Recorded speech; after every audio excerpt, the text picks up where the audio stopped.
So here we have Paul Ventura from Ducati. What do you do? Well, I am the marketing project manager for the Superbike line, which includes the new 1299 Panigale. Okay, tell us what's new and different from the 1199 Panigale. Well, there's a lot of new content.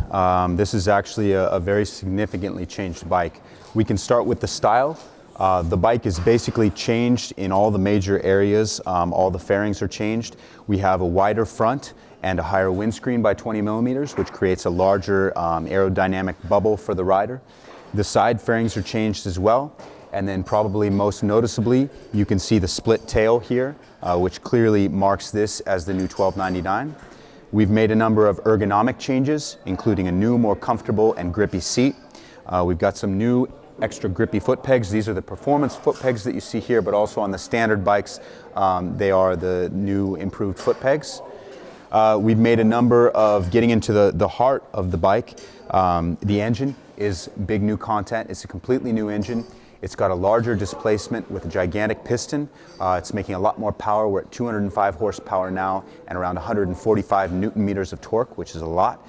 It's about a 15% improvement from 5,000 to 8,000 RPM. So that's a lot more power in this bike. We've also changed the chassis. We've got up front here, the steering head angle is a half of a degree sharper, combined with a swing arm pivot position that's 4 millimeters lower. Those two changes combined to make the bike a lot more agile and also more stable, more planted to the ground, especially on turn exit. It finishes the turn very nicely now.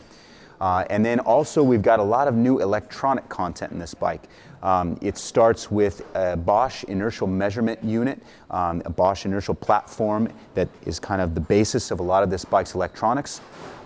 With that, we can add cornering ABS to the functionality that was there previously. We've got Ducati wheelie control now. We've got, let's see, what else electronically? We've got the auxiliary buttons here that were first introduced on the Superleggera that allow the rider to adjust on the fly either the traction control, the engine braking control, or the wheelie control. Yeah. And talk us through the difference between the Skyhook system and the new event-based suspension on the Panigale. Absolutely, that's another huge content. We've got the Öhlins Smart EC event-based suspension on the S model. And the way that differs from the Skyhook system is basically the Skyhook system is very well adapted when you've got a high degree of variation in the pavement or road surface. So the Skyhook system seeks to always maintain the motorcycle at a basis of stability. No? But at the limit on a racetrack, when it's changing very often like that, you can lose a little bit of the sensitivity. So what Öhlins have done with this new Smart EC system is they have defined a number of events. So an example of an event would be on turn entry or on acceleration. Those would be two different events. And the motorcycle recognizes when these events are occurring, and what it does is it dynamically adjusts the suspension. So for instance, when you're braking hard preparing for a turn, the motorcycle and the suspension is automatically going to stiffen up the fork. And as you get through the turn, it softens. And then as you exit the turn and get on the gas, it's going to automatically stiffen the rear shock. So by defining these events and by changing according to what the motorcycle is doing rather than changing instantaneously according to the pavement, you get a lot more consistency, you get a lot more feeling, especially as you're riding at the limit. Cool.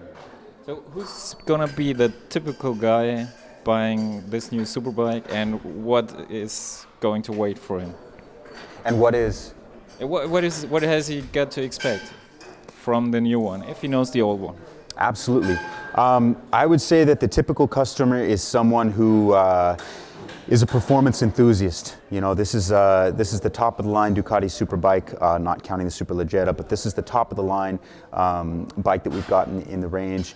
And so it's somebody who's going to really highly value absolute performance.